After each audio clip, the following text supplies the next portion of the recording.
Hello, my name is Ignacio Vizzo, and today I would like to present our paper KISS ICP in defense of point-to-point ICP. KISS ICP is a lidar odometry system. So, what is a lidar odometry and why should we care? Lidar odometry is a standard component in mobile robots, and it means using a laser scanner installed on your robot to estimate the ego motion of the platform. By knowing the ego motion of the platform, we can solve other robotics tasks such as mapping, navigation, localization, and others. A lot of successful systems have been proposed in recent years. However, most of those systems are fairly complex and there are many parameters that you need to optimize to make it work for your platform. I want to take a step backward here and talk about our approach, KISS ICP. KISS ICP is a very simple, small, yet effective system with a small number of parameters that allow you to use any laser scanner installed on a mobile robot to estimate the motion of your platform. So, how does KISS ICP work? A few ingredients need to be done well to build an effective lidar odometry system. The essential ingredient is to think point cloud registration in the context of robotics. One should not treat the problem as trying to align two arbitrary point clouds, but rather frame it as follows. Point cloud registration boils down to estimating how much the vehicle is deviating from the current prediction model. Therefore, the first thing we need to do is to make a reasonable prediction about the movement of the platform. We use a constant velocity model that is surprisingly effective. Using this motion prediction, we can deskew the scan and compensate for possible distortions because the platform might be moving while recording the scan.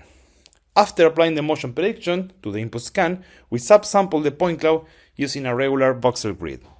An important detail is keeping the original point coordinates instead of taking the voxel center. Then we look for the associations between the subsample point cloud and a local map representation. This map is a point cloud that stores previous scans from the sensor. Once we determine the possible Z associations, we find the rigid body transformation between the 2 point clouds. For this, we run ICP using point-to-point minimization error that is sufficient to do our job.